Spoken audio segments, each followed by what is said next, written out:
Revenge is sweet. There's no Dammy and Anita today. They've gone to the game. Son of Chelsea, Daniel will be joining me soon. Let's talk, people. Let's talk. Beautiful, beautiful shithousery. Perfect.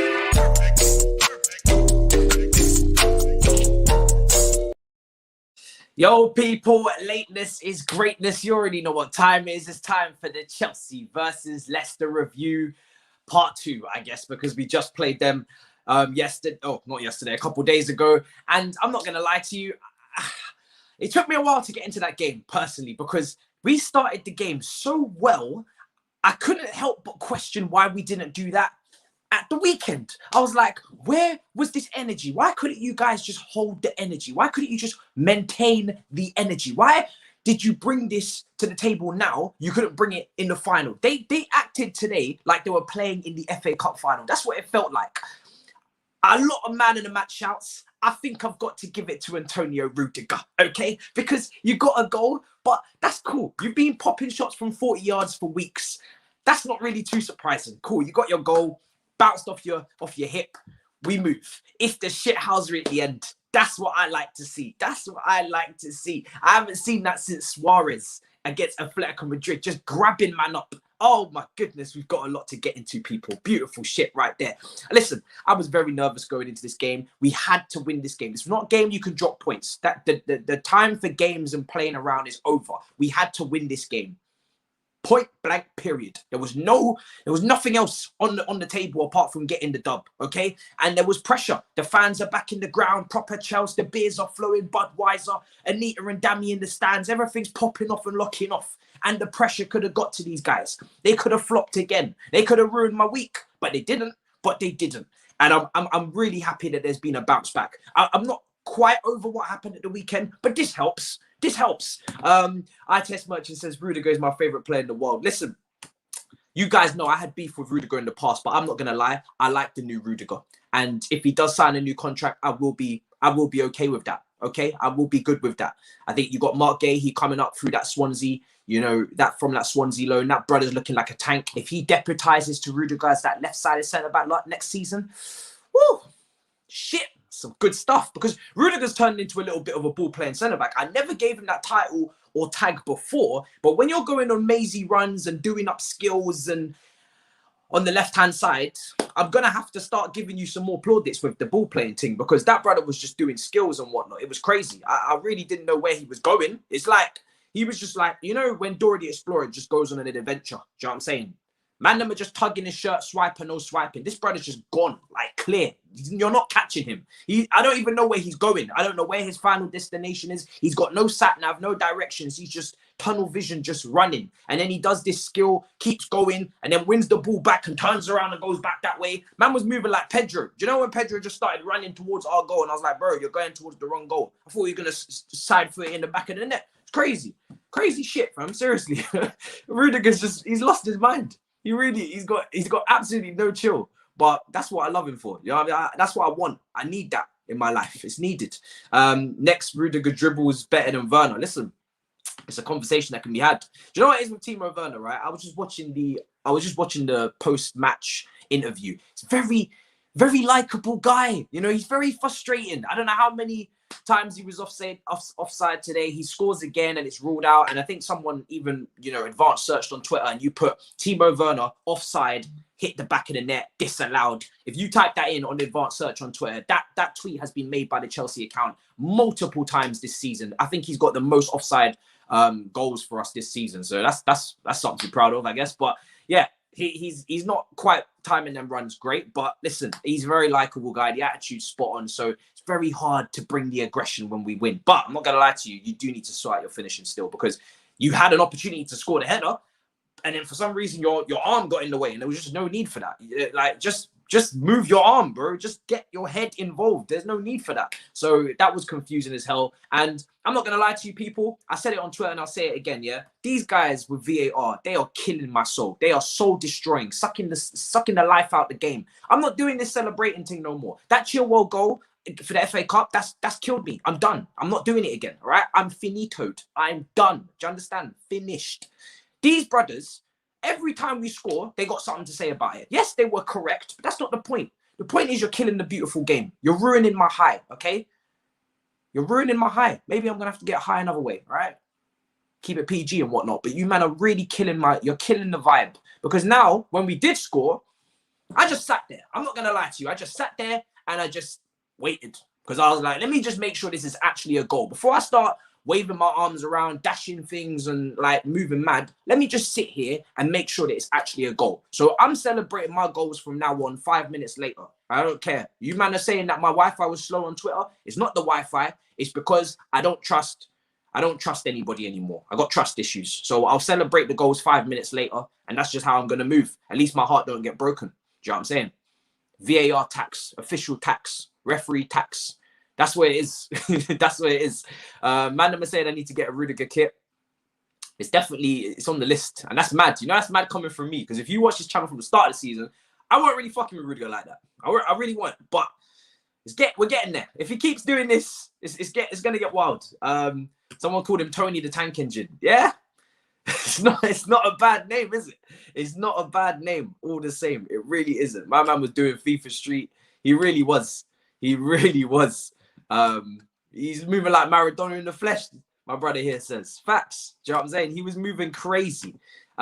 Rodriguez says, it's time to drop your beef on Rüdiger, Matisse. He deserves a lifetime contract, a statue, and a couple fine Mercedes each next year. Listen, whoa.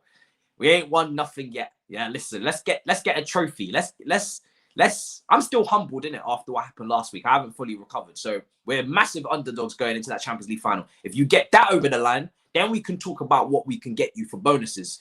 Fuck the Mercedes. I'm talking about yachts. I'm talking about Boeings, Boeing 747. I'm talking about everything. Let's Daddy Roman will get the check out. Do you know what I'm saying? Let's start. We can do bonuses, but you got to win something. So no lifetime contract yet. Right now, he's still in his contract dispute. I don't know what's going on there, but we'll see if he gets the new contract or not. I think they've offered it to him. It's actually about him taking it. So look, I don't know where he stands on that currently, but I'm just happy to see the right. He's channeling the aggression the right way now. You're not channeling the aggression on Gilmore in training and two-footing him and nearly killing my little poor Scotsman. You're channeling the aggression on my man Amate, who thought he could do fuckery in the changing room. And today, he got dealt with. Do you know what I'm saying? He's on the bench. He's not really he's a backup dancer. Let's keep it 100. Nobody really knew who Amate was before he did what he did. But it's nice to see Mandem getting grabbed up and dragged at Stamford Bridge when you're moving mad. It's the same with the Tottenham players at the Battle of the Bridge. Man, them like Dele Alli and all these dons thought they could talk to us and get rude. Come with respect and no one will grab you. Mendy Mendy came in like Elastigirl, just waving his arms like this. Just, wee. This brother, I don't even know. he came in like as if he was trying to de-escalate the situation. He definitely escalated it because he's just too big. Like, you can't stop Mendy. You're not going to be able to stop Mendy from causing havoc. This brother's limbs are too long. He's just there. I'm telling you, Elastigirl Incredibles. Just getting man and just like that. He's just too long, man. He's crazy. So we need to seriously, we need to put insurance on opposition players if they get into fights with us, because you got Reece James, you got Rudiger. By the way, he's in a mask now, so he's moving even more mad because you wouldn't even be able to identify the brother. He's wearing a mask. Do you know what I'm saying? He come with balaclava, COVID mask, whatever you want to call it. You can't put him in jail. Who? You can't even tell me that it was Rudiger out there. Brothers hiding. Do you know what I'm saying? So it's just, the team's too beefed up now. It's you can't be doing that. It's crazy. There's no way. There's absolutely no way. Let me see what we're going on in the chat. Lateness celebration is madness. I've never heard that one, bro, but I'll take it. Do you know what I'm saying? I'm just glad that we're done with the defeats now, because that last week was just disgusting. Let's just keep it a buck, yeah?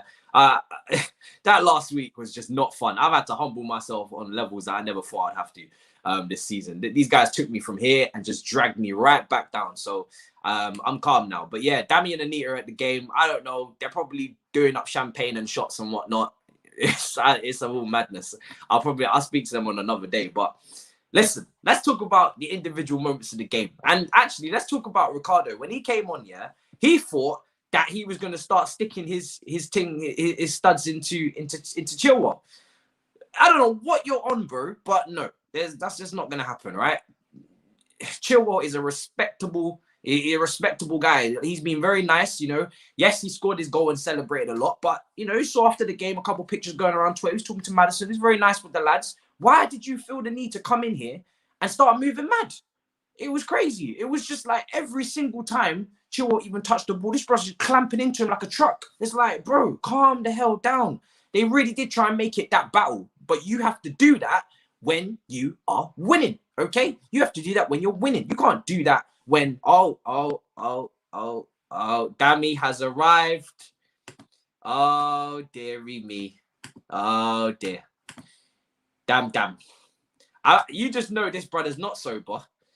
And I'm going to send you the link anyway. But if you get me suspended off YouTube, we'll have words. It will be a Rüdiger versus a Marty situation. I'm going to send him the link. Let's just see where he is. We're probably just going to get vibes. We're not really going to get any analysis or anything. We're not going to get that. We're going to get vibes. He's probably outside. I don't know. There's no way this brother's in any secure location, but let's just do it, innit? Let's just go live to Stamford Bridge with some reporting from the Grand Dam. So I've sent you the link on Twitter. So let's see what it looks like live in the flesh outside. You know what I'm saying? Outside settings. So I've sent you the link. But while we're waiting for him to join, yeah, we didn't score a goal from open play today. I've got SonOfChelsea coming on after Dammy's coming with his drunk self.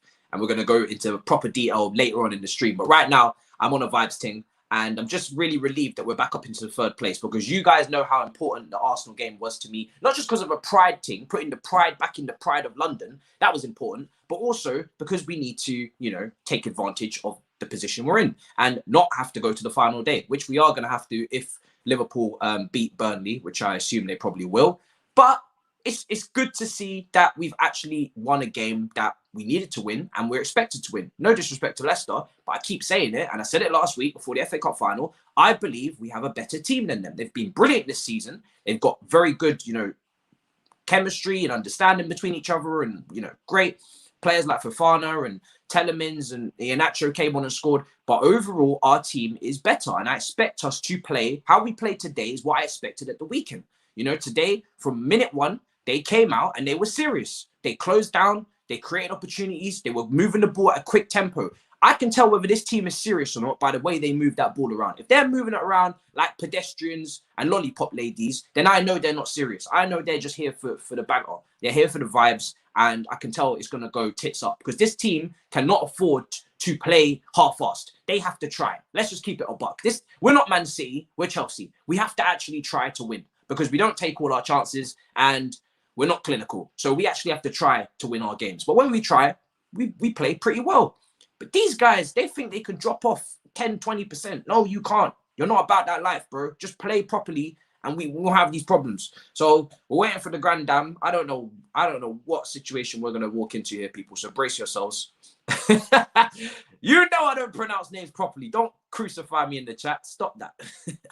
Oh my goodness. I'm going to get up the statistics in a bit. I don't really want to deep dive on the analysis right now, because I'm waiting for my brother Daniel to come in, because Daniel will calm me down and we can, you know what I'm saying, we can get into it properly. But right now, I'm waiting for vibes. Oh, he's here. He told me to send the link and he's here. Look at the vibes. Look at the vibes. What are you saying? What are you saying? Matisse. Are you mad? Matisse, you saw I got Mendy's jersey, yeah? He got Mendy's jersey, fam. Yo! Bless up, the Queen's speech and the Grand Dam bombastic team. Let's give them lighting. What are you saying? What are you saying? Chat to us. Yo, is that what we're What you seeing? saying? I heard you met Thiago Silva's wife as well. We What's met going Thiago, on? she's so lovely. I've not even put the video on the TL, fam. I put that other one, it's on like 3.5k likes in like 10 minutes, fam. We are moving, blood. This is beautiful. This is that the actual shirt? That is the shirt. That is Mendy's actual shirt. That is his shirt. He took it off. I got a video literally, of you it. know what it is? I said, yo, boss, Mendy, what are you saying? I literally, in the chillest way possible, it's on my Twitter account. I literally said, bro, can I have your shirt? And he tossed it over. like a G. They don't believe you. We've That got the is- video. And with Lambs as well. We've Lambs got has the the video. video. You know what I'm saying? That He is took mad. it off. We're on gas, bro. He Listen, took it off. Matisse, Matisse, yeah. next time, be in London. I I beg will be here. I will be in Be in London. London. Matisse, honestly, you can't miss again, fam. you can't miss You Oh can't miss my! again. Damn, you was you vlogging as well? I vlogged the whole thing. He's got Listen, a vlog. match review is on the channel. You know what I'm saying? Go and check it out. Match day vlog coming out tomorrow. MAHX the grind down tomorrow as well. We cannot miss, bro. You understand? Come on. Dammy's a little bit crazy. Now what's up? What's Just happening? putting that there. What's up? I'm not crazy. What's He's going just on? a little bit you man have crazy. been Well, I'm meeting all saying, I've met Dammy for the first time today. And he's That- cuckoo. Listen, He's a little bit mad. Anita has confirmed that I'm not fake, innit? I'm authentic. No, blood. facts. I'm What authentic, you blood. see with Dammy online is what you get. Is what you get. Yeah. I'm Brother, gonna tell you it's that. mad You're meant to hyper. say the same about me now. You know what I'm saying? Anita, Oh, I too. can see The look Queen at this speaks. video. Hold on. I'm doing share screen. Hold on. Man's doing share screen, Hold I'm on. dead. I'm showing Where's the this chat? now. Hold on, Where's the damn you. chat? Because you've done a madness. Hold on. You've done a madness. I'm so done. Someone said 1,000. All you man trying to buy the shirt from, he's not going to run. If you want to buy the shirt, tell me, and I will. Oh, they can't hear me. This brother collected the shirt. Yo. We move. Yo. Come on. That is nuts. That was mad. That is nuts. That is Wow, nuts. man. The review gang have gone up levels today, huh? Jesus I was thinking Christ. about you. I said we can't leave Matisse out to We dry. can't leave We have him to out. give See, him some. do you know what? Yeah, I thought the opposite. I was like, let them enjoy themselves. They're having a great No. night. I was like, let me We're not the disturb gang them. for a reason. We're the bro. gang for a reason, blood. We're the gang We're the for a gang for a reason. reason. You know what I'm saying? That is Wow. mad. Big Gender boy fam, game, family, big boy bro. settings. We don't miss the crowd today. Listen. Matisse, honestly, the crowd was a step up for what we saw at the Emirates. What Fam. I I These bet. man, I bet. they were serious, bro. Do you know where I'm coming from? When I told you, do you know how normally Stamford Bridge is so quiet? Today, not 1 second of quietness. Beautiful scene. Beautiful. Literally, as you can see, I'm struggling to speak. We're struggling to talk. My throat is jacked. That Now, shithousery at the end as well. That fight. Oh, I loved it. Indeed, he should catch Fam, me. if I catch him, Indeed, Didi, he should catch if I me. catch him, He Didi, should fam. come catch If me. I catch him, Didi, He in these should catch streets, me. Every Nigeria game that I go to from now on, Indeed is getting booed. he catches me, fam. Let me catch him, fam. Honestly, and the fight in person, fam, the fight in person was kind of lit. I can't lie to you. If you Yeah, want, I bet. everyone in that stadium got up to back it. Yeah. Everybody. Everyone. Yeah. You know, Amate was involved from the subs bench. And Aspie was coming up to him and looking at him. Good. Like Thiago Silva, they was all looking at him like, yeah, you know, it's time now. Good. It's Also, time. Good. Do you know what it is as well? Thiago Silva's wife passed the vibe check, fam. She passed the. Listen, Did she pass on the my vibe Twitter check? account, What's Thiago Silva's another wife video like? is coming Tell now. me. Relax, fam. Thiago Silva's wife, she passed the vibe check, fam. What is passed she like? You are. I could not have picked better people to go. I could not have picked better people to come with me. You guys are the best. Nah, don't worry. Listen, ladies and gentlemen, Review Gang will soon be live. Review Gang, watch. Amen. Review Gang will soon be live. Review Mad. Gang, watch it, fam. We've Mad. got Big C coming up, but listen, obviously, Anita has got head off. I need to Of head course, off as of well. I've course, got work of course. tomorrow. You But guys time gotta in the catch them cameo, trains. We're not going to 2 leave the hours boy. away. Do you know? What? You didn't know I live 2 hours away? Bumbo clap. All right. say When no you more. what? Oh yeah, don't tell me here in it, but you live far. That's Pick me fine. up. Alright, That's go mad. finish. Don't pay your location. Oh, Don't pay your no, location. not finish. No. Somewhere in Somewhere in London. Somewhere in London town. Somewhere in London. Somewhere in London. Swill. Alright, Michael no worries. Dapper, Swill. I See love you. you guys. Much love. Bless. Wow. That was emotional. That was beautiful.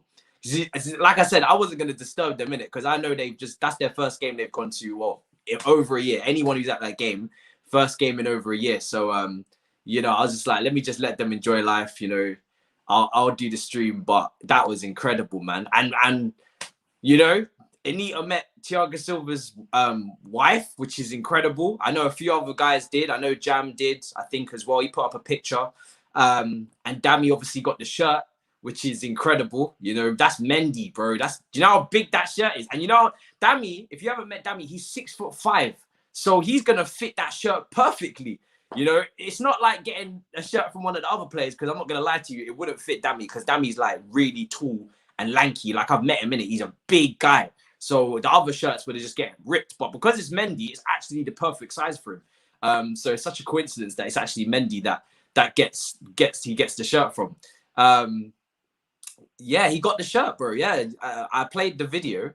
I'll play it again here before we get into it, because Daniel's going to show up soon. He legit got the actual shirt from Mendy. That is incredible. That is incredible.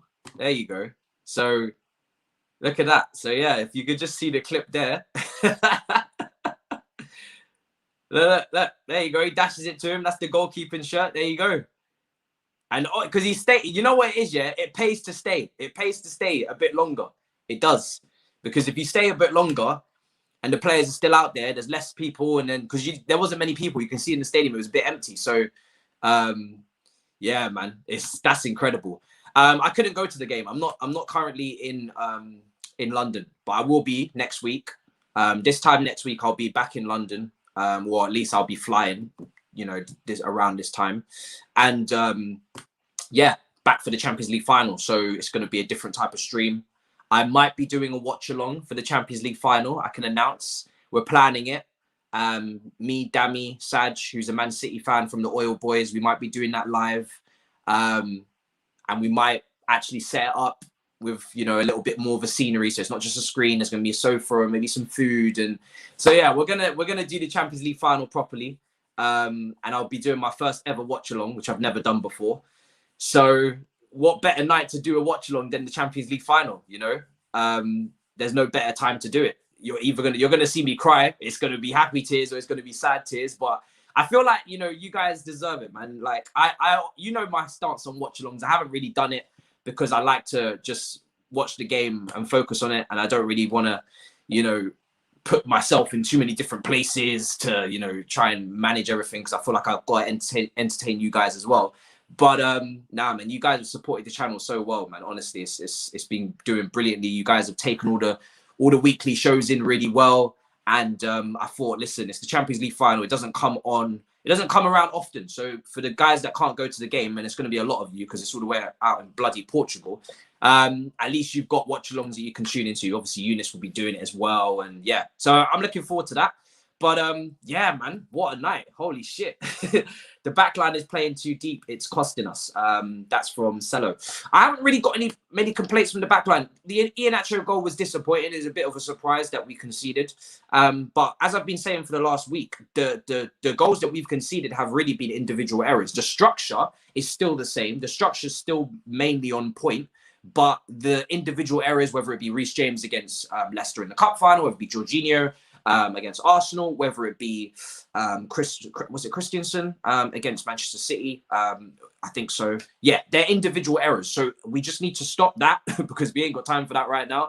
Get back to being 100% solid, but the structure and the base is still there. It's still brilliant. So it's not a problem. Do you know what I mean? So yeah, it's one of those things where it's not a big issue for me. The issue has always been going forward, and that's still a massive problem. Apologies, bro. Just send it in as a normal chat with the Podfather. I'll make sure I read it out. Obviously, I was probably distracted when those hooligans came into the chat. And I probably missed some stuff because the chat's just going mad. Everything's just getting pushed up. But yeah, listen, SonOfChelsea will be joining us soon. He's definitely just texted me there. He's happy as hell. Let's get into obviously the statistics, and the statistics back up what we saw. And this is why obviously you need to watch the game and then look at the statistics after. Does it mirror what you actually watched? And it does. We dominated the game. 17 shots to 7.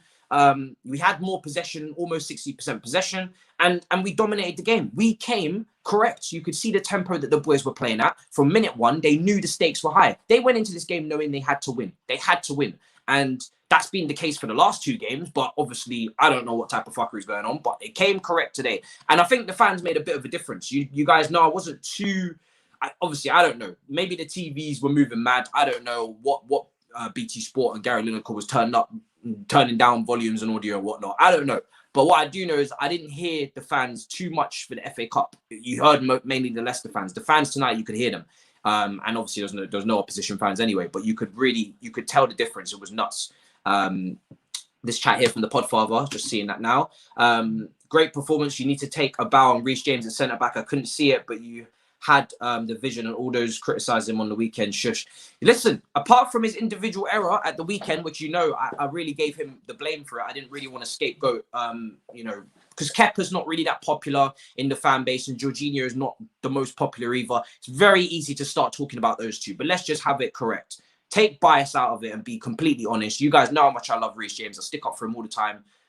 I take him onto other shows that you might see me on other channels and push him to the top. But he was the one that made the error. However, apart from that, he dealt with Vardy very well. And yeah, it's one of the things that I've really been pushing, that I haven't really it's one of the things that I've really been pushing, and I haven't really changed my stance. I really do think he can play at right side centre back in this formation. If we're going to stick with it, I like him in that role, because I saw him at Wigan move into midfield because he needed more touches on the ball to influence in that team. I know it's the Championship, but it's still not easy, especially a struggling team like that. And he did really well. I know he can switch the play. He's got great, passing, the foundations of his passing are there.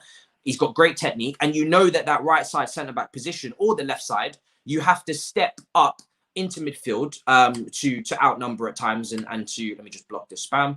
You have to step into midfield sometimes to get involved in the game. When you play with three centre-backs, they have to be ball-playing centre-backs. This is what a lot of people have issue with Zuma. Zuma was brilliant in a back four, but now he's in a back three. You have to ask him to do more on the ball, and he's not comfortable on it. He takes more touches, and even if he does complete it, it takes him longer to complete that pass, or to pick his head up, or to sort his feet out. And that's not what you're looking for in a back three. In a back three, you're looking for quick, decisive movements with either your positioning to receive the ball, or to give the ball and put it through the half spaces between the lines into the Mason Mounts, into the Kai Havertz, or whoever's playing them fake 10 positions. If you have the ability, you can pass it beyond the press, beyond the midfield pivot, and into the attack. That's the whole point. You're meant to step forward.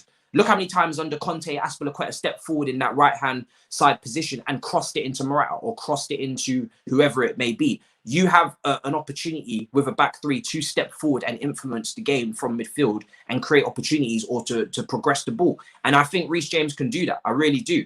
On the right-hand side, yes, right wing back, he can do well there, but he's not really a winger. And I want to play an attacking three at the back. I don't want to play a defensive three at the back. So I think a winger out there with defensive nous and defensive awareness, who does track back and who does get involved, but isn't actually a defender, like Hudson-Odoi, as we saw at the start of this Tuchel reign, that's beneficial. So, and it balances out, because this is the thing I've always preached. If you play Reece James at right side centre-back, or Azpilicueta, and you have Chilwell at left-back, and you have Hudson-Odoi at the right side, you can change formation in-game. If you want to switch to a back four because it's not going right, or you want to change a few things and you want to surprise the opposition, you can move Reece James to right back, and you can move Chilwell to left back and push Hudson-Odoi forward. And you've played, now you're moving with a 4-2-3-1, or whatever you want to call it. You've changed formation. You've gone to a back four. That flexibility to do in-game without making a substitution is huge.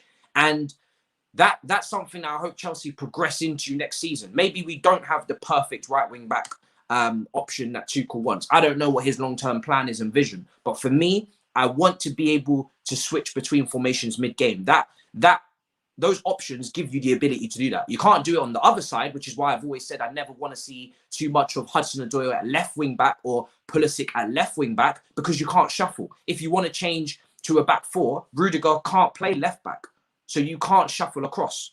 Do you see what I'm saying? But on the other side, you can, because Reece James or Azpilicueta can go to right back. And I think, obviously, long term, Reece James, his progression as a player is getting better and better. Yes, he did make a mistake, but he bounced back today. He was really good.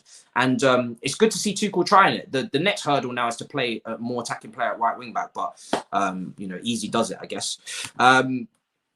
Cello says, was this our best 11? We don't have a best 11.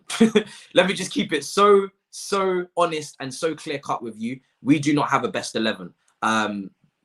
We don't have a consistent front line that pams goals. So we don't have a best 11. Like, sometimes I can tell you Pulisic's in a good, reign of form and he should start, or Werner's in a decent reign of form, maybe he should start, or Kai or Mount or whatever.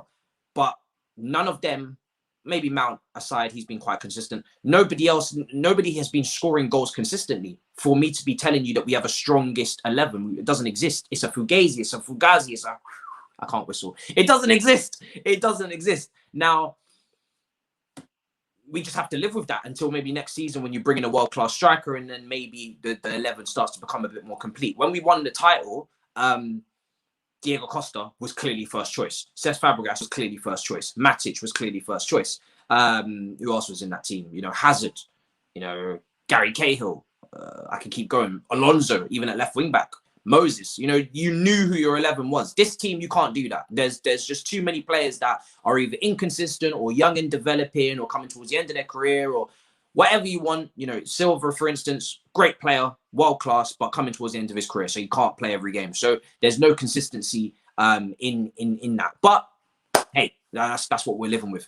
Shout out to Mason Mount. You know, got Player of the Year. Got his award before the game as well. That was very impressive and great to see. I think he deserves it. I really do. I think he deserves it. I think Mason Mount, you know, this season's been very consistent. I've been saying it really ever since a couple of months ago. I think it was very close between him, Mendy and Silva, and then Silva picked up the injury, and then it wasn't really, you know, minutes wise, he was never really going to make the cut. And then maybe Mendy comes into the conversation. I'd say he's the closest one. But for me, Mason Mount, I think he deserves it, man. He's been consistent. And we talk about player of the season, not player of the current managerial reign, player of the season. Who was performing when we were absolutely dog shit over Christmas and January and was still getting late winners to Fulham and was still ploughing away and trying to get involved, captain, you know, in the FA Cup and all. Who was still there? You know, who was playing the 8 role under Lampard and you know, having great games, by the way, you know, in the 8 role. A lot of people forget how good he was in the number 8 role under Lampard at the start of the season where we were top of the league and I was on this channel partying and living life and, you know what I'm saying? He was very, very good. And then now Tuchel's come in and people say, oh, he's not going to play. He's going to get less minutes. And he has asserted himself under a new manager in a new system, new instructions, new role. And he's been, again, consistent, scoring big goals away at Anfield against Porto. So you have to be honest. He's the guy for the win, in my opinion. Jorginho becomes top scorer in the Premier League, I believe. Is that his 7th goal? So listen, that is in itself. I mean, congratulations to Jorginho. You're our top scorer. I think that's quite ironically funny. But on the 18th of May, for our Regista to be top scorer, just tells you what we need in the transfer market. Anybody telling me we don't need a striker, I repeat, Jorginho is our top scorer May the 18th in the Premier League. You want to have a moment's silence? do you want to say RIP? Like, what do you want from me? That is ridiculous. That's not normal. That's not normal. So we need to address that. It's mad. Exactly. It is mad. I thought Kova did really well when he came on as well today. Obviously, Kante came off. Precaution, hopefully. We need him for the Champions League final. The problem is with Kante is that when he comes off the pitch at any point, because of precaution or a niggle, my brain starts worrying that it's more than that. And it could, you know, because when Kante comes off early, you're like, good, they're protecting him. And it should just be a minor, but it always becomes a major. And then next thing you don't see him for 3 weeks and you're like, what's going on? So I just pray and hope that he's not in any way, shape or form hurt. And I just want him fit. And if you don't play him against Villa, don't play him. I don't know, but just wrap him up in bubble wrap because we need him for the Champions League final. But yeah, I think Kova did cost us the goal. So we'll get into that. You know, whether, again, it's his first game back, so we have to tax that. You know, he's probably a little bit unfit. He's definitely not match fit. He hasn't played since Porto, I believe.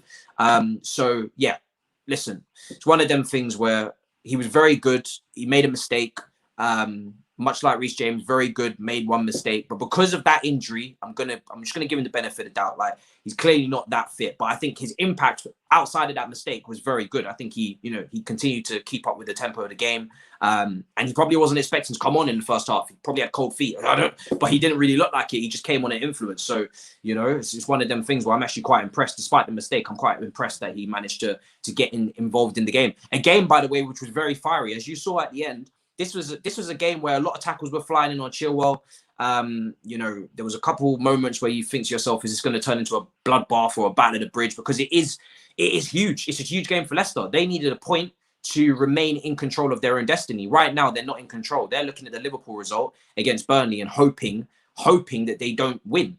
Because if they do win, then Leicester drop down to 5th, and suddenly on the last day against Tottenham, it's not even in their hands. So yeah, it's not ideal for them. But I'm not going to lie to you, I don't care. You know, I was nice to you guys, and then I saw that video in the change room, and I said, you know what? Fuck yous. So, Marty, you've ruined it for everyone. And by the way, I honestly feel like that video could have been played to the boys before the game. The way they came out, I have to start coming up with conspiracy theories as to how they came out with that much energy, but didn't come out last time with that much energy. And if they saw that video clip, Marty, you may have just single-handedly kicked your own team out of the Champions League with just stripping us. I can't lie to you, that may just be the truth. And maybe it's not, I'm going to run with it. That's what I'm going to run with. It makes me feel a lot better. So yeah, it's one of them things. But we'll get into the key moments of the game because there was a lot happening. There's a lot of, you know, a lot of chances created by Chelsea, which is good. But again, like I said earlier in the stream before my review gang came and took over, we didn't score from open play. And we created a lot of opportunities in that first half. And unfortunately, they didn't take it. Again, Chilwell put the ball across the box and Azpilicueta almost getting there. And so many how many times do I say this? The ball comes across the box with this team and they don't capitalize on the ball coming across the box. You know how many goals this team could score if they just capitalized on crosses? That on just purely on us getting in behind the defense, stretching the defense, putting the ball in behind. Chilwell, yeah, great delivery from corners as well. Really good point made in the chat. But how many times do we get in behind the defense and the ball comes across the box? And again, you're just almost there. You're millimeters away. But why are you never there? Why are our players, no matter who it is, why are we just never quite there? That's the issue with me. Because if we put even half of these chances away, we would be out of sight in so many of these games.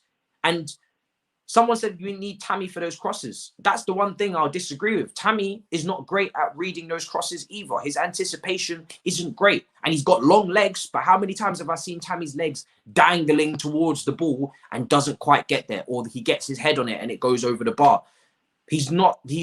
Someone says he's tapping Tammy. I think when it's played to feet, then he taps it in. But if it's coming across the box, whipped in with pace, I've seen too many times where Tammy doesn't get there. So when we talk about tapping Tammy, I think it's more if you pull it back to his feet or it's actually right in front of him, cool. But if he's got to anticipate and run towards the ball, I haven't seen great anticipation from anyone, really, to be honest. Werner, again, a bit frustrating, but just couldn't get the goal. Could not get the goal.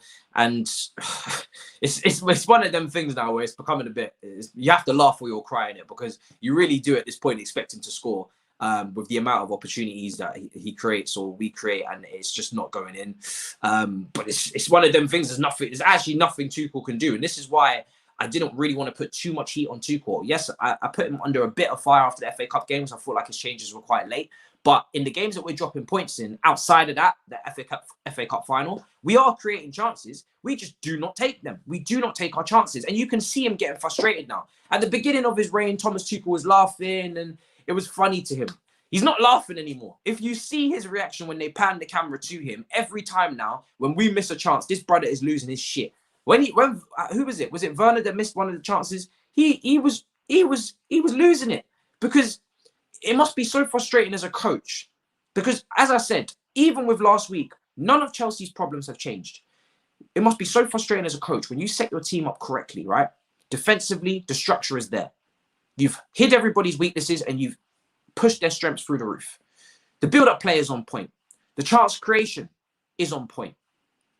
You've taken advantage of Werner's pace, which we struggled to do when Lampard was here. We didn't play him in the right position or, we couldn't take advantage or whatever. Cool. We've got that now. He's getting his chances. Nobody's taking the chances. And when you're a coach and you set your team up to do the build-up, the defensive structure and open play, defending set pieces, which we massively struggled with, people will forget, the chance creation. What more do you want? Like, you need to finish your dinner, people. You have to. There's only so much we can do at this point. Yeah, it's very, very frustrating because even in a game like that where, let's be honest, we dominated, it went to 2-1 and it could have got hairy. And if we concede from that Perez shot, yes, that Perez absolute horrendous miss from Ioze Perez at the end where the ball gets cut back and he just balloons it over the bar. He should really be hitting the target from there. If he scores that, we're potentially out of the Champions League via the league because you can still win it and qualify that way. But it's those fine margins. A better player than Perez puts that in. And then suddenly it's 2-2. And a game that you've completely dominated and controlled and exercised and exerted your strengths and everything turns into a draw. And it's those are the thin margins. And we've been playing with these thin margins for months. We have been playing with these finer details for months. And it doesn't have to come down to this because we are dominating a lot of these games. We just are not putting teams to the sword. We should be 3-4-0 up at times. That West Ham game is a great example. But because we're not clinical, we have issues. And this is why, for me, some people say, well, DM, striker, equal importance. The striker is the most important signing this summer. And it's not close. It's not close. Because in DM, you can structure your team for any weaknesses. Jorginho is not a bum. I've told you that. He's got weaknesses, but I've told you he's not a bum. And you've seen he's not a bum. Gab Marcotti has told you he's not a bum. Pat Nevlin has told you he's not a bum. So when people get up in arms about the DM situation, I hear it. I want a DM. I want a DM. I want a different type of midfielder that can come on for the last 10 minutes and give you something different, or can start and give you something different. You need different options in that midfield. There is clearly a lack of presence from a DM perspective in terms of a John Obi Mikel. We don't have a John Obi Mikel. That's a great example. But you cannot tell me that our main issue is there. The main issue is up front. You take your chances and you keep a good structure, you can get through next season without the DM because you've got players coming back from loan as well. We never know what those guys will do under Tuchel. They might, he might be impressed with them in pre-season. You have bodies coming back in that role. You do not have any bodies coming back apart from Broja at Vitesse. You don't have any bodies coming back in that striker role. You do not have any world-class strikers on your books. You do not. You do not have that. So that is by far the most important thing in this team, is to put chances away. A striker that can read Reece James crosses. When the ball comes into the box, they're not scared of the ball. They're not doing this, doing the limbo. They are actually putting their head on the ball. Can you imagine Didier Drogba on the end of these crosses? He'd have like 30 goals a season. We need someone who can anticipate crosses and put the ball in the back of the net. We need someone up front who can link up the play and knows when to drop deep and knows when to run in behind. Someone that can spot Timo Werner's runs if he's playing in that left-hand forward channel and he's playing off a Harry Kane like Son does, and can spot his runs. So then he gets more opportunities. You need, because there was a moment where Pulisic was doing his dribbling and Werner made a run in behind. That run wasn't on because Pulisic didn't have control of the ball. But because Werner's not versatile as a striker to come short and hold up the play, he's done it once, I think, against West Ham, but doesn't do it very often. He always looks in behind. You need a striker that's just a bit more well-rounded, a world-class centre-forward that takes these chances and stops Reece James from getting robbed. But before I carry on, Son of Chelsea's in the building. Daniel, my man, I am looking forward to this because at last we're speaking happy things. We're speaking happy things. It's a great result, bro. How are you? What did you make of the game, man? I think at this time of the night, I'm able to be drinking this. I don't know. The last time you were a little bit worried when I was on the channel months back, and I was drinking for a very different reason back then. But incredible. Football, man, would be the death of me. It really was. I mean, on Saturday evening, I didn't want to have a YouTube channel. It's one of those things where it was probably the worst review I had to make in my life. But tonight it's the complete opposite, isn't it? It's been a mental couple of days, but that's football, isn't it? So big win. The biggest thing was seeing supporters back inside the ground. And it feels like football's returning, proper football's returning. And it feels like the players were very much galvanized by the supporters inside the ground. And people who were there said it sounded, and it did sound a lot more like the 8 or 10,000 were inside the bridge. It sounded like full capacity to me. Yeah, it does. And you could very much feel like the players were galvanized by that. My only slight frustration is, where was that intensity in our previous 2 games? That's especially on Saturday, that's the frustrating part for me. It's a big win nonetheless, isn't it? So you can't moan too much, because it is a big win in the context of the Premier League. You know, we both tweeted the same thing, I think, at the time of the game, because I saw your tweet and I was actually just tweeting mine. I was like, wow, we're really thinking the same lines here. Early in the game, that energy, that intensity, that drive to get forward, that, you know, commitment to creating your own opportunities and not resting on your laurels and seeing how the game flows, which is what happened over the weekend.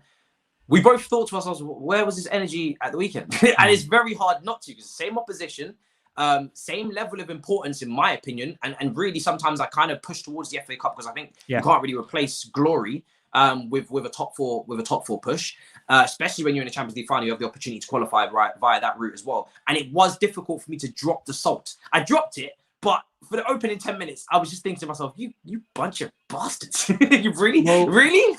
I was watching a game before, and Gary Neville was talking about with Man United his concerns over their Europa League. And sort of, you can't turn it on like form. You can't turn it on on and off like a tap. And you watch Chelsea sometimes, and they kind of break that rule. I do agree, it is the kit. It is the kit. It absolutely is the kit. And that's the narrative I'm going with, because that kit is the worst kit I've ever seen in my life. And they shouldn't be wearing it anymore, but especially not in that Champions League final. But they will wear it in that Champions League final as well, won't they? I've heard rumours we may be wearing our Tango Blast kit instead, you know, so I don't know. So I'd rather the Tango. This says how little I think of the new kit. So I'd rather wear the Crystal Palace kit than the well, new we one. got nice memories in that kit as well from the Champions League run as well. So true. But yeah, maybe it's a bit as well personnel. I think one of Tuchel's biggest mistakes he's made as Chelsea's head coach, and he hasn't made many of them, but not playing Ben Chilwell. I think added that he wasn't as obvious in terms of the impact he had, but just the natural width he gives to the team and the mobility he has to get back and forth, all the defensive work he brings, but just the way we're able to stretch to play a lot of the time comes from Ben Chilwell. You know, he adds a threat there. He keeps Leicester thinking. You know, he makes runs and movements that Alonso just can't make. And I think that Alonso, I do wonder sometimes if teams like Alonso scores against Man City, I do wonder if teams just allow Alonso that space because they don't expect him to have ability, so they don't focus on him as much. And that's how he's very intelligent at making runs into the box. But overall, Ben Chilwell has been superb. But Pulisic too, I didn't have him in my starting 11 on Saturday, but I know many people did. And you saw his ability tonight too. I think the way we built up, the way our passing move. Another player that is so frustrating is Jorginho, man. I've been a supporter of his for a few years. And tonight you saw once there's no middle ground with Jorginho. It's like he can have performances like tonight where he's so elegant on the ball. He's fast and sharp with the ball. The amount of times, first time he picks up the ball from, say, Reece James, drills it into the feet of Chris and we get going. But then you watch him in other games where he's just passive, he's slow. You know, he is at the weekend, the regista. You know, he's supposed to be the one that sets the tone. And that's the frustration with him. I think there were still some frailties in both him and Cover's game. Defensively, I mean, Jorginho not making a challenge on, I think it was Ricardo Pereira who put the ball in for Perez, wasn't it? Perez, and I think Cover lost Perez. You know, I think Cover should have been going in there and tracking that run. Do you know what it is as well? It's the lack of options to bring on this is what I was just saying just before you arrived. To get a DM for me is not as important as a striker. But where was Gilmore? Where was Gilmore, man? He wasn't in the squad. Like Emerson was on the bench again. Yeah, I don't really get the whole having so many left backs in the squad. It's not something that I'm gonna be able to make sense of at any point. But this is where someone like a John Obi Mikel, that kind of player in the squad, if you have someone like that, because Jorginho, we know athleticism wise, he's not like the other players. You know, he's a little bit slower in that respect. So when it gets to the last 10 minutes, he's probably tired. Last 10 minutes, you take him off and you bring on a John Obi Mikel and he gets to that ball and he closes him down and he probably wins it. So we have to have that variety there. But for me, the main issue in this team, again, is not taking his chances, because I don't know about you, but those VAR decisions were just, I mean, it was just becoming a joke. But I don't know if you saw, I was tweeting and I wasn't as sympathetic to Werner as everyone else was on both decisions. The first one, I don't think it's luck. I really don't. I think good goal scorers make themselves onside. You know, when you watch Harry Kane, when you watch Diego Costa, you know, the amount of times these players, Robert Lewandowski, someone like Thomas Muller, the amount of times they are inch perfect. Like the amount of times we've watched, there's a tally racking up of the offside goals Timo Werner has this season for Chelsea. If the incidents, the two incidents where the offside goal, but also the handball, if that happens once in a season, once or twice in a season, you could sort of, but this is a consistent theme. You think about the Man City game a few weeks ago. With someone with the speed of Werner, he doesn't need to run that early. It's intelligence. I've seen it in his game. There were times tonight, and it reminded me of the Man City game where Pulisic has the ball. Werner has the opportunity to run, make a great run in behind for Pulisic to play the ball into him. He doesn't make that run. And it's really irritating because I tweeted something and people got annoyed at me. It's like Werner doesn't make a lot of sense to me. And it's very hard to analyze his performance because he wins the penalty. He makes really good movements. In the first few minutes, he has a wonderful turn that he sets up an opening goal. And it's moments like that where you think, yes, that's why we spent so much money on you. But then there are other elements to his game that just really irritate me. I don't, you know, this is why we need a striker. I made a video earlier today speaking about Lukaku and why I desperately want to sign Lukaku.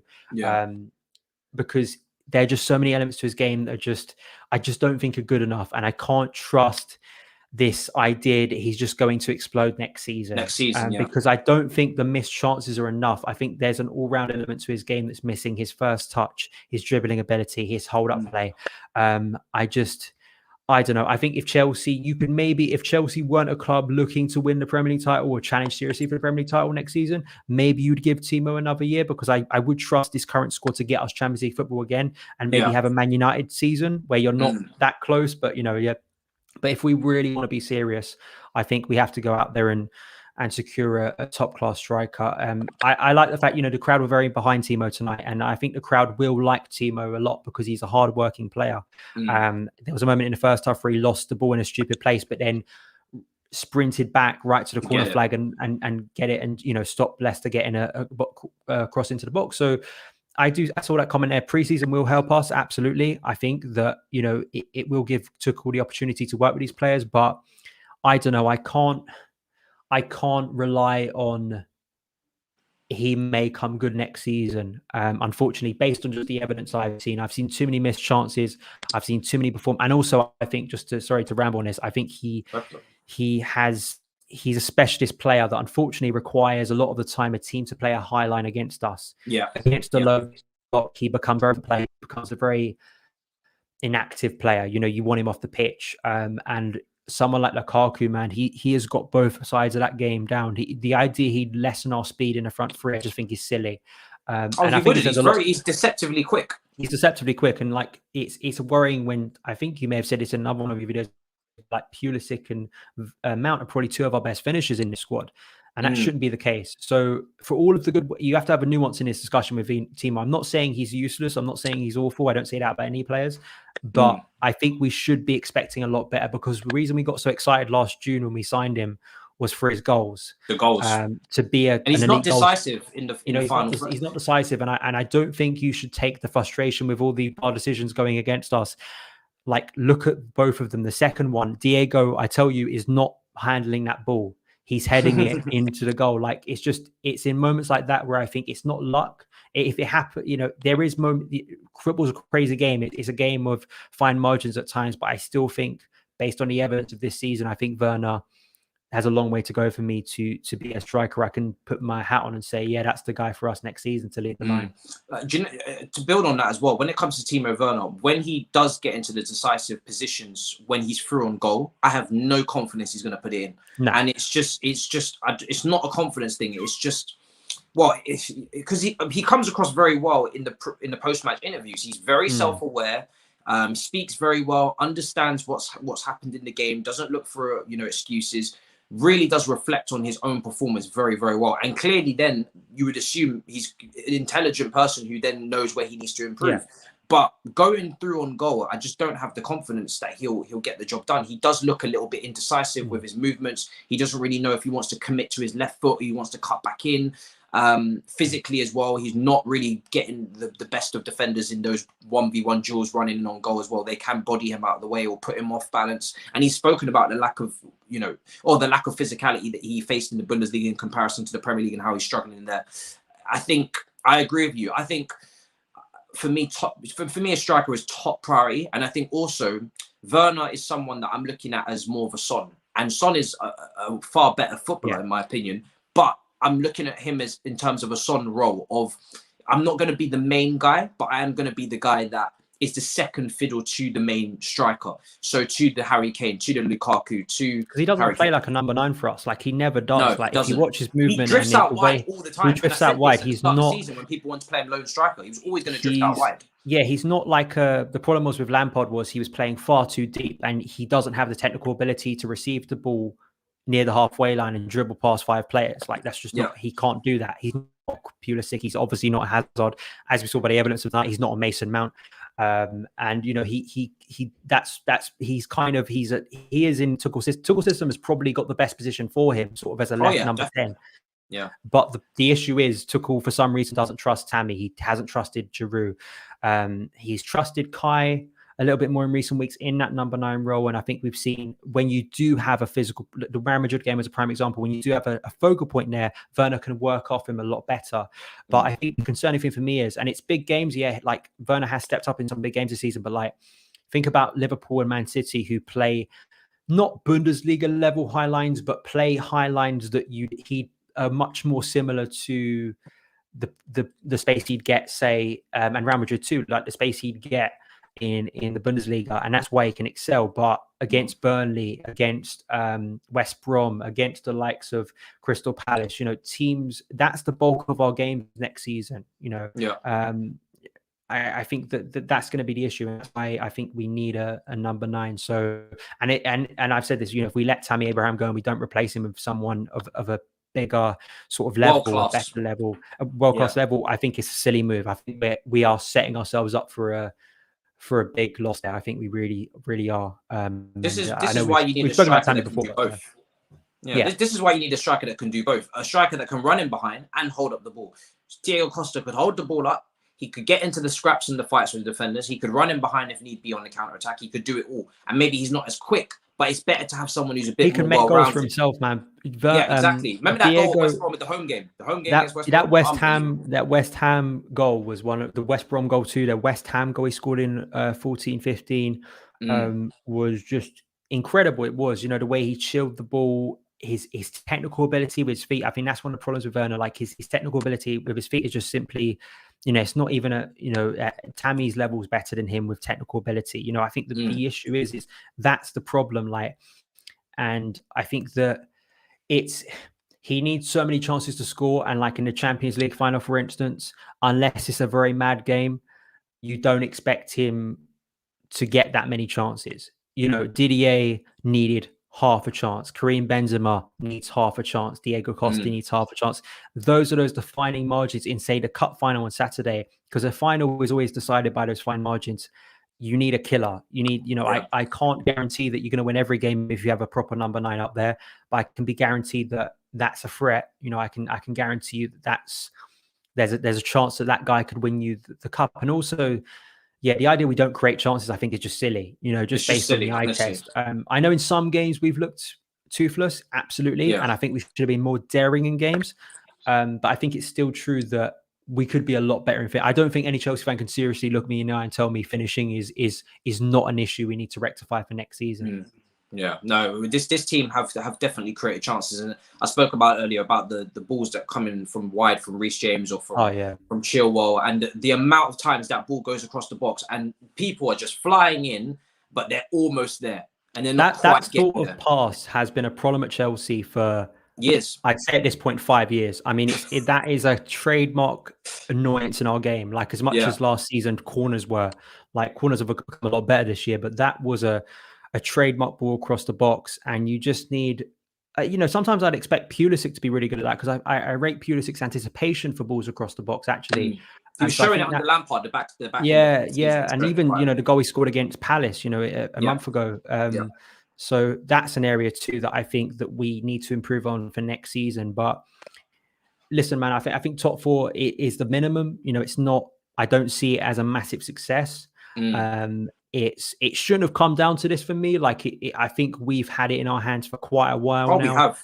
Yeah. And I'm still hearing people talk about what was going on in January. You know, no, we're way past that stage now. You know, we're way past that stage. For context, I want to say this right now. You know, we were 5 points off at 9th in January. Liverpool have been further away and been like 6th or 7th in recent weeks and have clawed it back. So the idea this hasn't been in Chelsea's hands for quite a while now. You know, once again, it's that deadly killer instinct. Like, I'm coming away from tonight's game once again in my review saying we should be winning this game more than 2-1. This game should not be this close. Like, just like we should have battered Real Madrid 4-0. Yeah. So that's West Ham as well was another example. A consistent theme this season where Chelsea should have scored more goals. Absolutely. Yeah. This super chat from Ahmed says Werner and Kane ideal, but I feel like it might be too hard. But still a likely scenario. I feel like this game showed the players' value. Champions League over FA Cup. 2 parts there. I think Kane is incredibly unrealistic because Daniel Levy just does not do business with Chelsea. I think Chelsea, whatever they paid Tottenham in fees, Daniel Levy would have to take those fees and build the stadium back up because they would literally set the place down in a gulf of flames. So I don't really think that's honestly realistic. I think he is more likely to go to the Manchester clubs. However, I think we are the most likely club to pay the money that you would have to pay to get him because Manchester United have just extended Cavani's contract. Manchester City are not renowned for paying massive upfront fees for players of his age as well. They tend to go a little bit with other players that they've scouted or, players that, that are just not going to cost that amount of money. I think their record sign is probably Ruben Diaz, who was in the mid 60s kind of range. So that you're talking double for Harry Kane. So that would be a massive surprise from them. And then after that, you're looking out of the league because you're not going to sign for any other club apart from those 3 that I've mentioned, including Chelsea. So it's not realistic. But again, it's one of them players that if you get him, you're borderline guaranteeing the title or at least guaranteeing the challenge to respect to Man City because of that. For me, a very similar Robin Van Persie making the move to Manchester United type level of deal. He has been outperforming his XG and really just been overperforming for seasons now. He only had one. I think Lukaku. That's why for me, I'm really. It's more realistic. Lukaku. Yeah. Well, because I think Lukaku's as close to a safe bet as you could get as well. I think that there's no argument around him adapting to the Premier League. He scored 100 goals in the league when he was here before across 2 different clubs. He's a much better forward than he was. He's Amazon primed in his career now. He is the slap bang ready-made forward. And also a point I made in my early video, you talk about Haaland, Kane, and more Haaland, Lukaku. I think the argument around Haaland's age is I think you probably actually get the players in this. I think there could be a realistic sort of, like a strong argument actually that you'd have the same 2 players for the exact same time. With Mino Raiola as the agent, Haaland, would he be coming here and then maybe Madrid and Barca or PSG suddenly they grow in sort of stature once again? It's not quite the same situation in a couple of years' time, and then his eyes are looking elsewhere. So, and we know especially with an agent like that who I tours think him he'd around see Chelsea Europe as his main destination. Yeah, especially with an agent like that who really hasn't. He'd see Chelsea. I think Lukaku, we know at his age, he'd see Chelsea. Yeah. Because exactly the way that his agent toured him around Europe, they're going to different clubs. It's obviously we're interested, so it's great for us, but it is a bit disrespectful to Dortmund, and I don't think Chelsea fans would like that if you put the shoe on the other foot and he's actually our player in maybe 4 or 5 years' time now, and he's looking to make an exit. So I do definitely take your point there. Everybody talks about Haaland, he's going to be here for the next decade. That is unlikely. Whereas Lukaku, this would probably be his final destination. Where else would he go? I would take him for 70 million. Someone just said in the chat, I'm really not messing around with this striker situation. I think we need to get this tied up and preferably tied up as soon as possible, because I think if you get this done before the Euros or during the Euros or whatever you can get done, so first of all, the player can focus on the Euros, and second of all, they can be back for the pre-season, which is vital. That's much better than dragging this out to deadline day, in my opinion. So I 100% would take him for 70 million. I think we need to really focus on a striker and get that deal over the line. Some people don't think he's leaving because Kante, and he's got obviously a lot of love for Kante at Inter Milan. He's just won the league title as well, suits that system down to the ground with Lautaro Martinez buzzing around him. So I can see that. I honestly wouldn't be surprised if no striker moved out of the 3 of them. That's another possibility as well. And then you have to go to your scouts and say, what happens? That's the worry. Like I've what heard do we do? names like What do we? Andre Silva, who I think, like I'm not sure. I'm not sure what the answer would be. I don't have an answer. I'm gonna keep it so honest. That there lies on the jobs of the scouts. Honestly, I really do not have an answer. Outside those three names, someone said Ivan Tooney from the Championship. I honestly, I'm not putting my faith on him. If he's coming in to replace Giroud as a secondary striker, plus the world class striker, and then Werner, then go for it. Just same way Chelsea were linked with Aguero, but not as the main man going forward. The second part of this super chat was on about the prioritising over the Champions League, the FA Cup. I do want to talk to you about that because the top four was prioritised, it feels, from a board level. At least that's what was reported anyway, that they definitely value the top four more than the FA Cup. That's not really surprising due to the finances. Do you think that impacted our mentality at all over these two games, or do you think otherwise?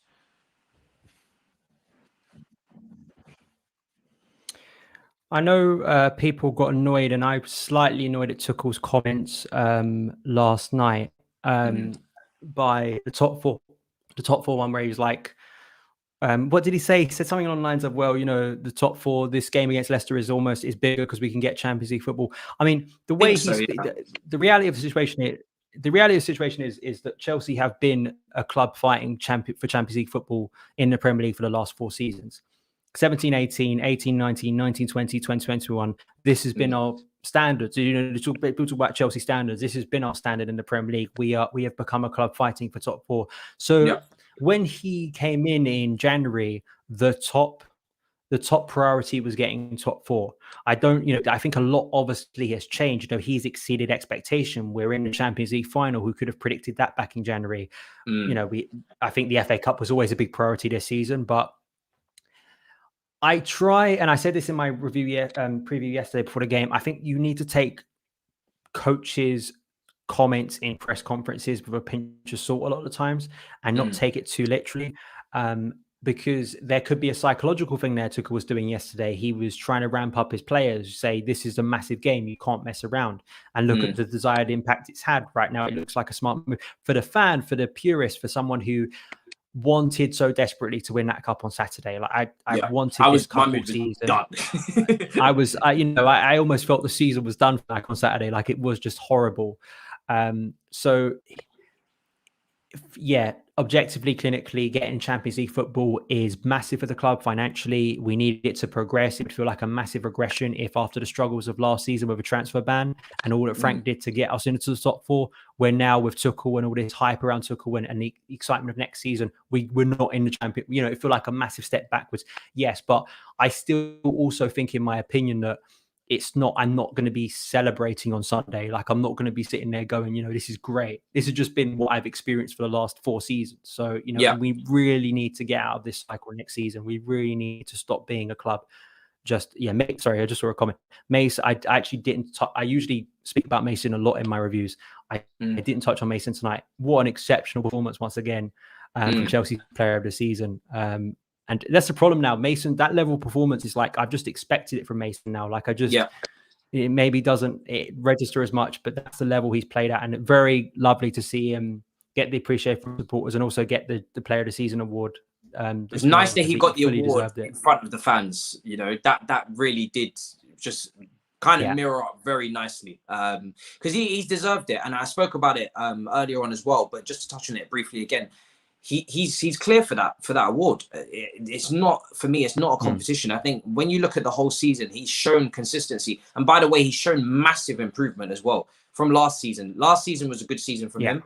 His breakout season, there's going to be some highs, some lows, but this season he's developed this season much more than I could have hoped for, to be honest, because he's shown parts of his game that he showed at Vitesse. Not even, the things that we didn't even really get to see in the Chelsea shirt yet, like the dribbling, like the skill, the long shots as well. He started to take more of those. When those long shots start going in, we're in for a party, because the technique is there. So yeah, it's been brilliant, honestly, to see the development. It's nice for him to pick up the award. I want to get your thoughts on Rüdiger, because he had a great night. He definitely ended it with some fireworks as well, some shithousery. And he's always been a player that you liked. You know me very well. I've come on your channel so much, even before I was even on YouTube, and didn't really take a liking to him at all. Didn't think he was good enough at all. And really, I didn't see the ball playing ability either. I thought in a back four, I just thought to myself, is he really a leader? I don't really think so. But he's showing a lot of leadership qualities now. And in this back three, he's going on mazy runs and everything. He's transformed. What do you make of it all? Man, what an interesting thing about Rüdiger, man. I cannot deny that Blue Lions to Nini FC, big win tonight. It's yes, I think with Rüdiger, it's interesting because I think there was clearly stuff that happened earlier in the season. I cannot deny that I've been influenced by stuff I've heard about Rüdiger behind the scenes. The reports, I cannot deny it. And this is not just based on January. This is based on a lot of stuff I've heard that I have to say have given me an impression. And I think you saw the benefit of his temperament tonight. That there is a line to Rüdiger. It's sometimes a very treacherous line he walks across as a Chelsea player, a bit like Diego did. If you get him on the right side of that line, he's an amazing player, not only in terms of his technical ability and his defensive quality. Like he something like he struck that line. I think Liam Toomey pointed this out. Like he struck the line between comedy and aggression tonight. Like just watching the replay back, I mean, it was just hilarious. It was when he decided to just take on the whole Leicester team, and he's almost a throwback player in that sense that he has that in his locker. And he's been brilliant for Tuchel. If I just judge his own performances, we had the Kepa spat a few weeks back, and we've heard stuff about his temperament behind the scenes. But if I just judge his performances on the pitch, they've been really exceptional. They have. He's shown everything I personally believed in him when he first came in the summer of 2017. I think in retrospect, based on his performances, I think that injury really did hurt him, I think. And maybe the constant chopping and changing Frank did last season didn't help him. But he has given everything that Tuchel would have wanted. His aggression, but also tactically, the way you watch him. Jamie Carragher did a really good piece on this in Sky that I suggest you go and watch. It was after the Man City game. The way we fluidly go in and out of formation, the way Rüdiger will press forward with the ball, and sometimes it will switch to a 4-2-3-1, and Rüdiger will almost become part of that pivot, at times. The way he really presses up, he's so aggressive with his defending. I think both him and Chilwell have worked so well together on that left side. I think they really have a good relationship, and they've had it nailed down for months now, which is what annoyed me on Saturday. I know that's not how we conceded a goal, but I think it's the chemistry missing, It's the chemistry, man, and you need. And the spat at the end was just wonderful, majestic. I did tweet before we saw the camera that Amate had got a yellow card. I said that someone's got to be looking for Amate. And I don't know if you've seen the clip. Please, I think I did. I did. Himself, Mason Mount. I don't know if you saw Mason. So Amate, I think, tries to pull Mason back in the scuffle. Mason turns around, whips his head round, sees him, but does that sort of double take. And he realizes who it is, which makes me believe that video from Amate has been being played. They have seen the video, and that Amate video by Sunday evening could look a lot different. Like it could, the context of that video could be very different by the time we reach Sunday. Because that could, it could be a very stupid video for Amate to post. This is not even one of their first team players. This is a bench filler, basically. I said it earlier. It's like the battle of the bridge all over again. Yeah, I said it earlier. I feel like that video, I don't want to take it too far, but that could have been the motivation for the team. That could have given them that extra ammunition, and he could have single-handedly cost his team Champions League football with that video, because the team came out with such an energy. I have to start thinking to myself, where did it come from? Of course, the motivation was there to win the game, but the motivation should have been there for the Arsenal game, for the FA Cup game. So what was that extra 10%? You can talk about the fans, you can talk about so many things, but that video was very disrespectful. It really was. To do that, those things are passed around as respect, and for him to do that in the change room, to dash it on the floor, I thought was quite naive to do it, especially when we had to play each other in a few days' time. It was something that it felt like he was going to pay for. It really did. And justice prevails. Thank you so much, Nini, for the super chat. Sorry, I was just going to say, do you think like Leicester had a few too many beers on Saturday? I don't know if they were overwhelmed by our intensity or they were hungover, because they just, that's the frustrating thing about Cover's mistake. Because really, other than that and the Perez chance, they didn't get close to scoring against us tonight. Like, can we just? I don't know. I'm sure you've touched on it by the time you've been doing the stream. But the way Reece James has pocketed Jamie Vardy over 2 games now at right centre back, and I know you've been calling for Reece at right centre back. I'm still a little bit like this on it because I understand it for a game like this, but I just think the creativity of Reece James is just down in the crossing position. It's just But the thing is, if you put Hudson-Odoi on that side, he can cross the ball very, very well. So I think you don't. Those two could potentially interchange as well. They could interchange, yeah. So, and I think Reece James can step into midfield like how Rüdiger does at times and become that guy who gets forward and crosses from maybe a bit more of an inverted position. So we do lose it a bit, but I think as long as you get a right wing back who can really drive forward again, same way as Chilwell. Aspie can't do it on the same way, but he does change his game. Credit to him when he plays in that role. He does try and force things a little bit more. And he does overlap, but he just doesn't quite have the attacking nous as the rest of them. Nini says, let's go. Going to be rewatching this. If you go back, Nini, and watch this, you may have already done so. You're going to see a lot because Dami and Anita came in earlier, but they went to the game. So they were outside and Dami got Mendy's shirt. So he has that because Mendy dashed it into the crowd and he got it. And Anita met Thiago Silva's wife, so she was telling us about that as well. So there's a lot going on at the bridge there. Isn't it great to have fans back, man? Yeah, football's back. Like football's getting back. Gutted.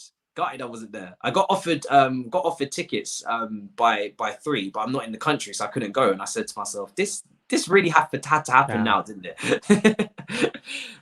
It's just gut wrenching. But I mean, any other takeaways from the game in terms of standout performances? Do you feel from any of the players that? I mean, obviously having Mendy back in goal was obviously brilliant to have, even though he didn't have much to do. Yeah. Just the stature and how commanding he is, there is a difference quite evidently as well. I think there is a psychological thing that he does at corners, at all round. I mean, a few of their players, there was a moment in the first half where Tielemans got some space to have a shot at goal and he decided against it, I think, or we closed him down very quickly. Yeah, I mean, he's a top keeper, isn't he? And he does call into question. This is not in hindsight. I was saying pre the FA Cup final, I was questioning the decision to play Kepa. Yeah. It's hard to blame him fully for the goal, but you don't know. I mean, it's all those if buts and maybes, isn't it? Like, if he's in for the Arsenal game, does the Jorginho mistake happen because there's a greater communication there and there's a greater comfort there?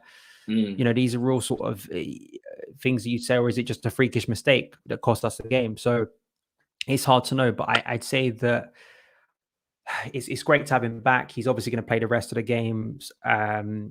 What else to say?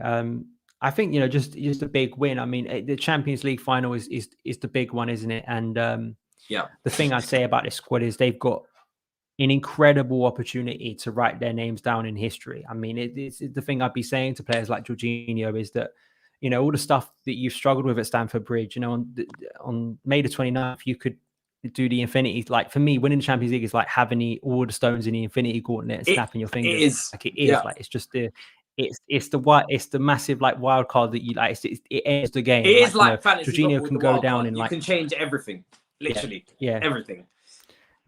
So I'm sort of already looking towards that final, but let's just get the job done. And fingers crossed, Sean Dyche can give us a masterclass tomorrow night at Turf Moor. Because even if it, of course, Burnley winning tomorrow night confirms it officially, but kind of a draw confirms it for us as well, because we have superior goal difference to Liverpool at this point, and it would mean that we don't really need a point on Sunday, actually. So let me take that's another way to look at it. The table was very tight when I looked at it last. Obviously, I mean, Burnley. I mean, can they get a job done against Liverpool? You never know. If they do win, like you said, we'd qualify, and that would be. They do have fans back.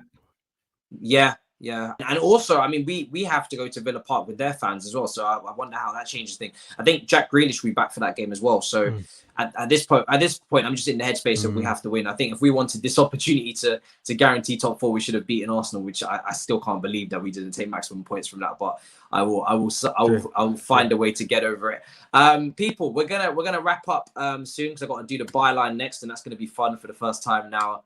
Well, I mean, we did it over the weekend. I honestly don't even remember what happened because it was just so much anger. Alex was so angry that day. Yeah. So we're going to be recording that. I mean, listen, it's been a great night. I think from a Chelsea perspective, we got everything we could possibly want. We got, we got the drama, which was coming from the decisions. We got the goals. We got the win. Got the fans back. Got some shithousery as well from some of the players like Mendy and Rüdiger. And in the end, it's from a collective standpoint, there's still things to improve on. That's what you can take from this win as well. It's not the complete performance. It's not something that properly pushes our fan base's ego back through the roof as well for the Champions League final. I think we've been humbled over the last week with everything that's happened, but it definitely is a step in the right direction to hopefully in that game doing the unthinkable. So Daniel, bro, it's been an absolute pleasure. Thank you so much for joining me. I mean, what kind of content can they expect to see from you in the next week, and obviously in the lead up to the Champions League final? The link is in the description, people. Yeah, so thanks for having me on again. Finally able to get on as well, and after my uploading my review. So my review for tonight's game, I know I've spoken a lot about this game, but if you want to hear my review, it's on my channel right now, so you can go and watch that right now. And the content will be news and obviously the build up to Aston Villa on the weekend. But then next week, I'm going to have some special build-up content, obviously, to the Champions League final. So I will have some guests on the channel. I'll have some tactical previews. I'll obviously have news videos continuing. So all the build-up to May 29th, man, it's going to be crazy. So next week, I'd say, and I have a special a cheap plug. I have a special giveaway for a special Son of Chelsea shirt. So you can go on my channel, one of my earlier videos today, my Harry Kane video today. I'm doing a giveaway with my sponsor Lucid FC for a special Son of Chelsea shirt that I think personally is better than the new home shirt. I'm giving away before the Champions League final as well. So if people want a special Son of Chelsea shirt, you can enter the competition as well by commenting, liking, and subscribing to the channel. So there you go. Love that, guys. Victor smashing it as usual as the mod. Link is in the chat. Make sure you go and subscribe. I've been on there a few times. If you've seen me over there as well, love the analysis. Just a very calm, level-headed, you know what I'm saying, rational perspective from Daniel as always. And it's good because because I'm not gonna lie, I can get very emotional on this channel. If you want to just make sure that you get a baseline of solid, analysis and logic, then go to Daniel. You're not gonna be dragged. I try my best. I'm not always. As on Saturday, I wasn't that. I don't think I was that rational. After the Champions League semi-final, I wasn't that rational, but I try my best. If you want to keep your head above the clouds, make sure you go and subscribe to Daniel's channel. And guys, thank you so much for rocking with me here today. Obviously, Damien and Nita were at the game. That footage was very fun as well during the stream. That was quite funny. I don't know if they're sober at this point. And like I said, guys, the byline, Alex, some of you asking questions. The link is always in the description as well. It's on Patreon. It's a podcast. It's separate to this. And I always do match reviews over there with him. And we take we take voice notes in from the patrons. And it's a different vibe. It's more like listening to, I don't know, the radio or a podcast where you can listen to it on your phone and you don't have to keep the tab open. So it's just a different style completely. And that link is always in the description as well. And there's guests coming on there. I've had loads of people come on there as well in terms of commentators and former players and all that kind of stuff with Alex there. So yeah, that's it from me. So cool. Just confirm that the players saw the Amati video. Someone just commented. Tuchel has confirmed that the players saw it. There we go. Conspiracy confirmed. All right. Okay. There you go. Wow. Well, I'm not surprised because that did go viral. And the players are young. A lot of them, they're always on social media. Whether you think they are or you don't, they are always on social media. Mook has said, "Don't tell me I arrived when it's ending." Yes, that is exactly what's happened. But Mook, I can tell you that the if you go back, you're going to see a lot of funny stuff. I'm not gonna lie, there's a lot that's happened here tonight. So yeah, guys, that's it from me. London Clubs Carnage is tomorrow with Lee, Toby, and Corey. That's going to be a lot of fun as well, especially after the fact that we've just won. And then we're pushing towards the Villa game. And yeah, then I'll be flying back to London this time next week around this time. And that build up to the Champions League is a whole different kettle of fish that we're planning on here as well. So looking forward to that. People, make sure you subscribe, like, check out Daniel's channel as well. Link is in the description and in the comment section. And I'll chat to you tomorrow in a bit, people. Perfect.